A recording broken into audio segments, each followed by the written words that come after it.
Out of the past, phantoms of a world gone by speak again the immortal tale. The Ancient Mariner.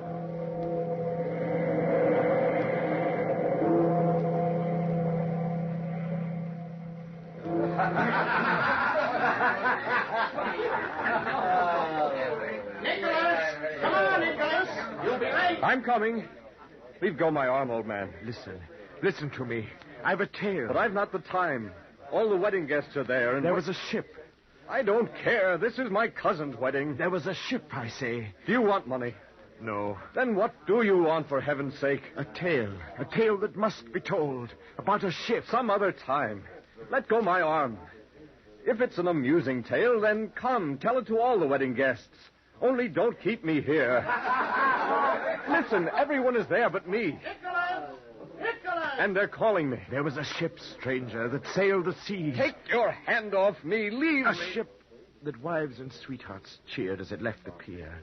Listen, stranger. There was a ship put out to sea, and I must tell its tale. The crew sang, the sails swelled, foam uncurled below our keel. Listen. There was a ship cursed by a man, cursed by none but me. I do not like your eyes, old man. Yes, cursed by none but me. They gleam like a madman's eyes. Cursed so that all the crew died, yet rose and walked like living men and sailed the lonely sea. That died? And what do you mean? Who trod the deck and reefed in sails, who took the helm and walked the bridge. Yet they were dead as dead could be. Who are you? Who are you, old man? Jonathan, am I? Listen. Tomorrow you shall wake a wiser man. Listen. Nicholas! We left the pier in a shining day. The tide was with us. Gulls rode the sparkling air, and we sailed out as gallant as a minstrel ship upon an emerald sea. Day after day our ship sailed on, and the sun rose up calm and warm, and in the evening sunk down into a crimson sea. Day after day, placid and mild, the weather stayed. But soon, from out the south, wind and tempest tore the sea, trapping our ship with giant blasts. Mountainous waves lashed at our decks. The timbers shuddered, and like wreckage we were driven north, like matchwood in the sea. And when we stopped, it was because ice had locked us in, because around us, white and cold, there lay a frozen sea. And day after day the sun rose up, hung in the sky, pale and chill, and then at night dropped in a ghastly sea. Day after day the sun rose up, the heatless sun that could not set us free. And it was here the curse began, the curse that sprang from me. On a chill dawn, when the ice shone like polished bone, and the sun hung fixed and blind. On a dawn when in the frozen silence of the air I heard the ship's bell tinkle, and the mate, Mr. Springer, calling me. Jonathan! Jonathan! Coming, Mr. Springer. You'd better not run. Those decks are slippery. It's all right, sir. Take the bridge watch, Jonathan. Larson's down with frostbite. Aye, sir. Although what else besides ice you're expected to see is beyond me. Perhaps a bit of meat, Mr. Springer. A bear. He'd be a fool to be caught in this waste. Will we ever get away from this ice? Fresh meat would be a godsend. Aye, so would freedom. Do you realize, Jonathan, it's spring in Massachusetts now? You could walk about without mittens, and you could sit in the sun. Curse the wind that brought us here to be trapped like a fly in a block of ice. My brother's son, young Samuel, the one who's with us. He's Massachusetts born, too, Mr. Springer. Well, then there are two fools who left home for this. Masthead, ahoy! Aye, aye, sir. What do you see? Ice, sir. Nothing but ice.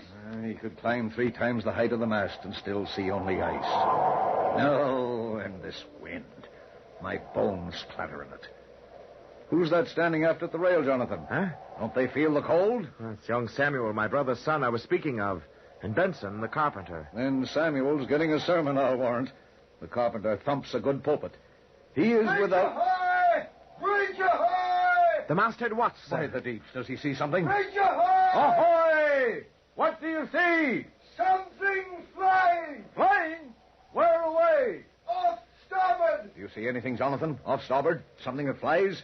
No, Yes! There! Mr. Springer, there! What?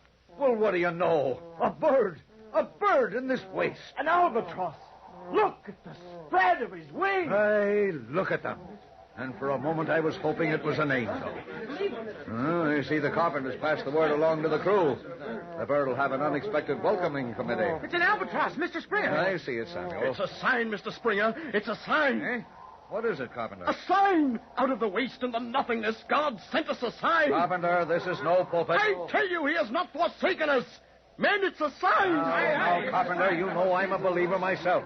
But it's an albatross, not a sign. Believe me, it is. Good heavens! Reach ahoy! Reach ahoy!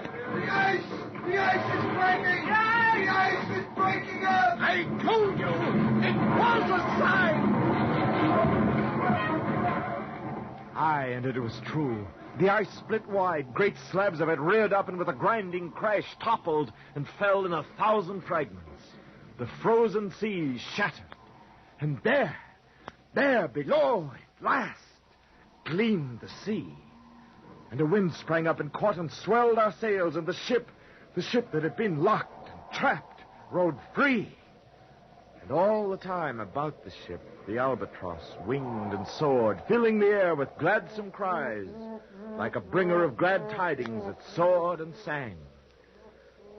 Day after day, the wind came up, and the ship plunged on until once more we rode in warmer seas, and the bird was with us all the time. Aye, it was a sign I could not read, except that it was flesh and blood, and it was near to me. Uncle Jonathan, don't you hear me? Huh? Oh, Samuel. I've been calling you from aft. I didn't hear. I know. You've been standing here by the rail, just staring out at the sea. And at the bird. The albatross?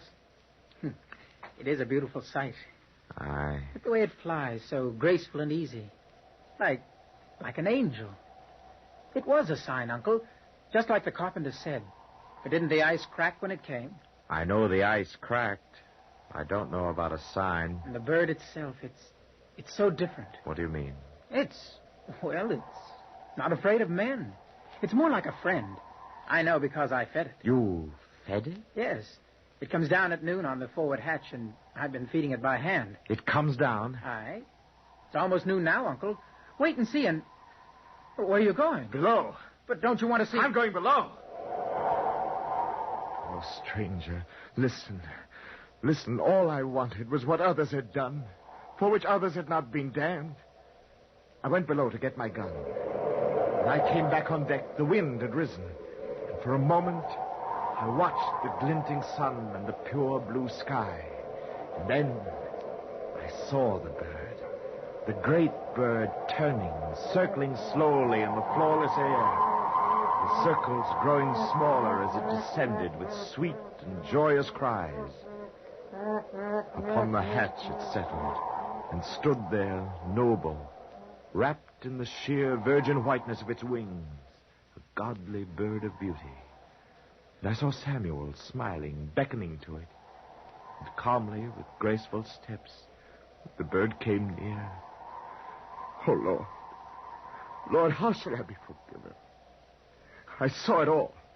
The white bird and Samuel between the sights of my gun, and I pulled the trigger and fired. I killed the albatross. Uncle, you killed the bird. God's sign you killed.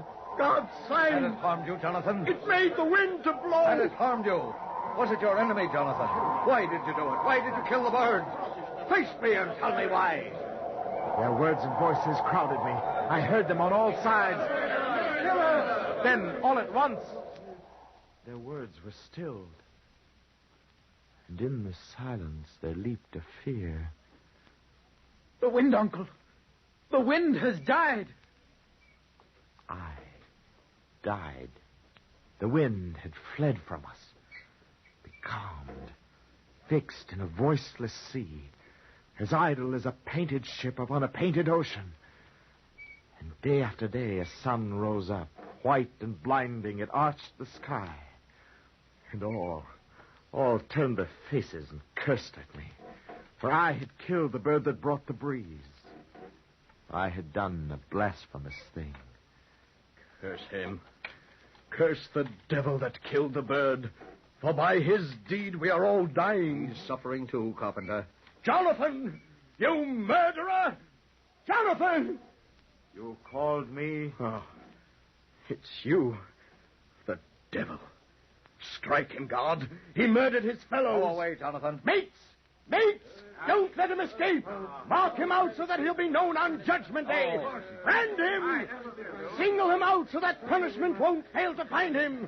Mates, listen to me. Get out of here, Jonathan. Get below. Let him be marked as Cain was marked. Brand him. Listen, men. Bring the albatross. Here it is. Tie it about his throat. Tie it. Let him bear the full burden of his deed. No. Now shall the Lord find him swiftly, unerringly, marked and branded as he is.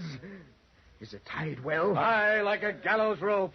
Then to the wrath of God we commend him. The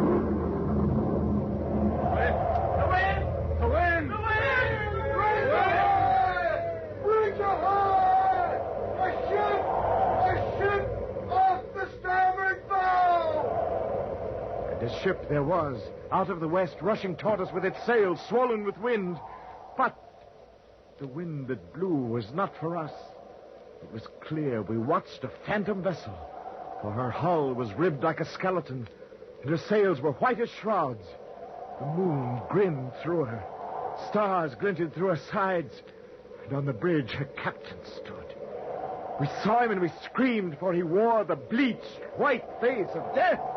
And as he neared, he laughed and cried, The game is done. I've won. I've won. Swift as light, his ship sped by and disappeared from sight. King Death fled by, but his laughter still was with us. And then I heard the sigh. I spun around, the albatross still on my throat, and saw the ones who tied it there had fallen where they stood. Stranger, none were alive. None but the carpenter and I. They died. And there were only us, alone on the wide, wide sea. The carpenter and I.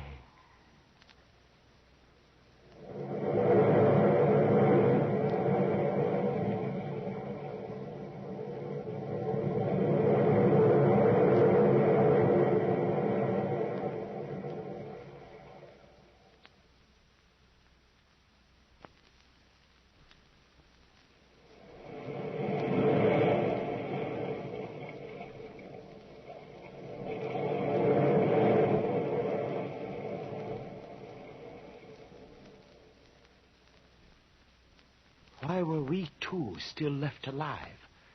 Why did we not, like all the rest, slump to the deck?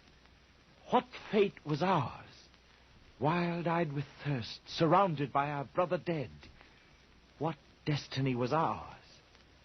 With swollen tongues and crazy dreams, up and down the decks we crawled, and I could see in the carpenter's eyes his burning hate of me. Day after day, the ship stood still. No wind blew up, no wisp of wind.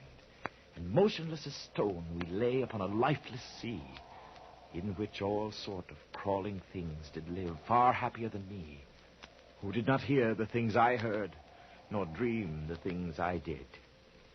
How happy were those slimy things, the things that crawl, the fish that swam, that bore no guilt, like me. Look at them, carpenter. The dwellers in the sea, the flashing phosphorescent fire. How joyous are his things.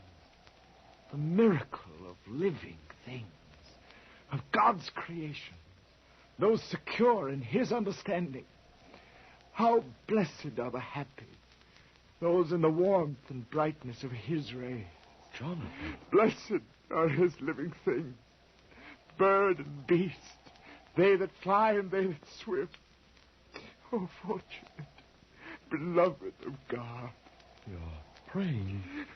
Jonathan, praying. Blessed be they, these crawling things. Blessed be the lowest of his creatures, those dwelling in the slime. His love for them surpasses all understanding. My love for them reaches toward my God. Jonathan, the albatross. Yeah. It's fallen. Fallen from my throat. I'm freed. Freed. Oh, merciful God, I'm freed. And there's a storm, Jonathan. A storm's breaking. And it's raining. Carpenter! Raining! And I swooned. How long I lay there, I do not know. And when I heard the voices, I do not know whether I was awake or dreaming, but I heard them, sweet and gentle, reaching me through the patter of the rain. This is the man, brother. Yes, this is the one who shot the harmless albatross. He shot the work of him who makes all things to grow. And he has penance done? Then he is free. No, more penance will he do. From dawn till night, from day to day, penance will he do. And I awoke, my body wet with rain, and lo, the sails were filled with breeze and wind, and swift and sure the ship raced on. I saw the carpenter standing near. I did not notice what he saw. I only blessed the rain and wind. What is it, carpenter? You're staring. Is something wrong? Listen. Carpenter! The bell. The ship's bell. Who's ringing it, carpenter? Who's ringing it? The dead, Jonathan. The dead are ringing the bell. And then I looked and screamed, for there on the bridge walked Mr. Springer, the mate, and at the helm stood Larson. And both stared with a corpse's stare at the ocean they could not see. But they were dead. Dead! And yet they sailed the sea. And it was then I heard the whisper. And I saw a phantom crew. The moon whitened their faces as white as snow, and their dead limbs were moving, hauling on rope, climbing the shrouds. Our ship was sailed by a dead man crew. It can't be! It can't! They're dead. Dead as a 10-day dweller in a tomb. But they walk! They work! They rose like Lazarus. With a last lightning crash, they rose, silent as shadows, and took their places. It's judgment! Judgment day! Yes, Samuel, my brother's son. Samuel! Samuel! It's I, Jonathan, your uncle. Speak to me. Mr. Springer! Larson! Samuel! It's I, Jonathan. Say you forgive me. Now I understand the voices in the dream. What dream? As I slept, I heard them. Penance have I done, he said, and penance more will do. Guilt like a disease will fester in me until the end of my days. Which shall be soon. Soon. Where are you going? To get my tools. I'm a carpenter, and it is time to build my own ship. A ship that shall be the length of me and the width of me. A ship that'll snugly fit the harbor we are bound for. What harbor, carpenter? The grave.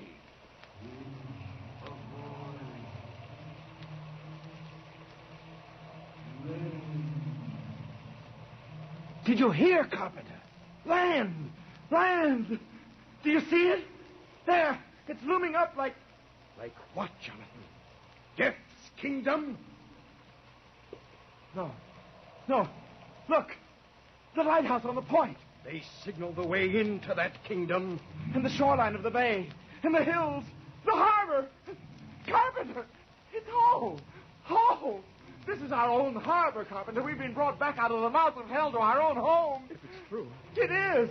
There's the pilot's boat putting out. I can see the pilot. And the priest of the parish with him. He'll shrive us, Carpenter. He'll welcome us with a blessing. What is it, Carpenter? The dead. Look at them. Look at them. And I did. I turned and looked and saw them all. Our phantom crew arrayed upon the bridge as if they were a singing choir, as if a band of seraphim. For above each one there glowed a light, a holy light, as if seraphim they were. And the light was pure, mild with grace, and each one had his head upraised as if to praise his God. Hymns I did not hear, yet I was filled with peace as if hymns they'd really sung. Oh, wedding guest, it was a vision of joy. But it was then the sound rumbled across the bay. It's judgment! Judgment! Jonathan! And then it was as if the universe was shattered by the sound, the heavens burst with sound, and the ship sunk down like lead. How long I was flung about in the sea, how long I swam, I do not know. I knew death was swimming at my side. And when my strength was done, as down I sank, I felt a hand seize mine. It pulled me up. It grasped me tight. And I saw the carpenter. His eyes were glowing with a passionate light, as if another vision he'd seen. He smiled, and it was like our Lord's smile. For a moment he held me in his arms, and then he spoke, and his voice was deep and strong. This is what I was saved for, Jonathan. Now I know I have already drowned, but I am sent back to give you back to the living world, to tell your tale to living men. For God loves all things, great and small.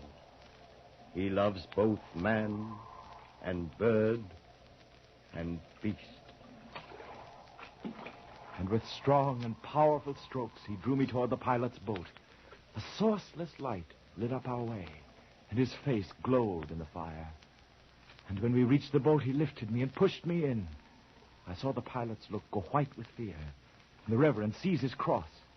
And as I lay there, the carpenter flung up his arms and cried, It's done. Oh, Lord, it's done. It's done. And then he sunk down into the sea. And I was saved, though still upon the sea. Father, good Father, shrive me. Shrive you? Of what? I sinned, Father. I've sinned as no man ever before. Shrive me my woe. Before I touch the shore, I must be cleansed before I touch the shore. The devil pleads with you, Father. Oh, give me forgiveness by a mortal man. My soul hungers for their gentle words. Give evidence that, like the lowest thing, I too am loved. Shrive me, Father. Shrive me. What kind of sin was done? Listen, Father. Listen. And there, but 100 yards from shore, I told my tale, and I was eased of my woe. And when I was through, the good Reverend blessed me, and I wept to hear the gentle forgiveness of a mortal man. Oh, wedding guest, when I touched the shore, love for all things, great and small, burned in my soul. For all God's works, no matter where or how they dwell. And now I travel through the world, and this is my penance. When I see the face, I know the man who must hear my tale. To him my tale I teach. I see wedding guests burst from the hall. I hear them calling you. Farewell. Farewell. And yet before I go, listen. This I've learned in the agony of my woe. He prayeth best who loveth best all things the Lord has made. Happiest and near to God is he who cherisheth his works. Farewell. Farewell. May God be at your side. Nicholas! Nicholas! They're calling you. I hear. But let me walk part of the way with you. For a while, let me walk at your side.